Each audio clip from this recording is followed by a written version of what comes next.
Recently, someone sent me one of the ubiquitous and cute aphorisms that are found on the internet. You probably get them every day. People don't send them to me that much. They probably know that I don't read them. But I did read this one, and it said, "Courage is knowing that it might hurt, but doing it anyway." I thought, that's a good beginning. So, courage is knowing it might hurt, but doing it anyway. So is stupidity.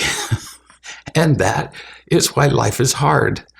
That's hysterical, because humor is almost always has an element of truth. It's hysterical because it's so true and so unexpected. Now, I would modify it just a little bit. Courage is knowing it might hurt, but doing it anyway. So is stupidity. So is faith. And that's why life is hard. So let's look at all three. It can be courageous to take action in the face of danger. It can be faithful to take action in the face of uncertainty and pain.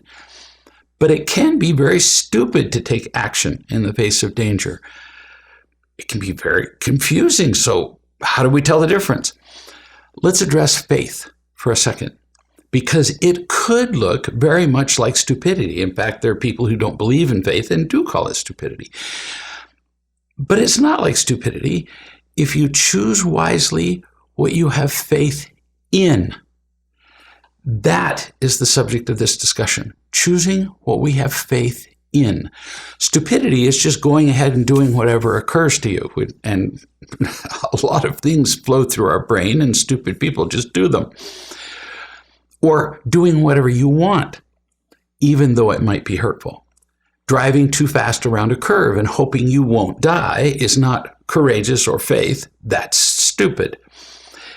Not courageous or faithful. But faith is to have an assurance in what is true without complete evidence that it won't hurt you. In fact, while you have some evidence that it might hurt you or won't work out well. One of the most common errors I see in people who are practicing trusting or having faith, trust and faith are identical, other than having no faith at all, is that we put our faith in the wrong thing. For example, we parents tend to prepare our children poorly for life. We don't love them unconditionally, and then we just trust that somehow life will work out for them.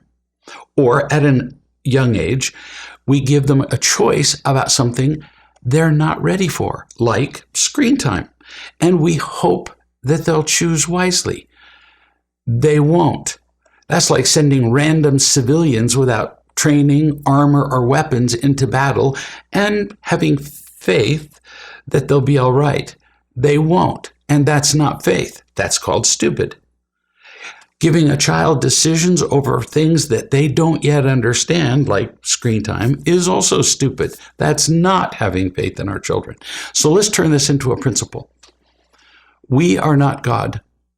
We do not rule the universe.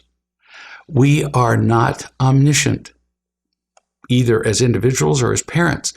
For all those reasons, we have no right to have faith that we will get a particular outcome from what we do. And yet, regrettably, we do that all the time. We believe that, this is just one example of something I hear fairly commonly, if we have faith, we'll get what we want. I've heard that uncounted times, in and out of church. No, that's not true. Or cocaine addicts would simply have faith that they'll get their next fix. No, faith isn't trusting that you'll get what you want. Hence, the need for choosing what you have faith in, what you're courageous about. We can have faith in the power of love and truth and what's right. That's faith, but not in a particular outcome. When we don't really understand whether a particular outcome will be good or bad for us.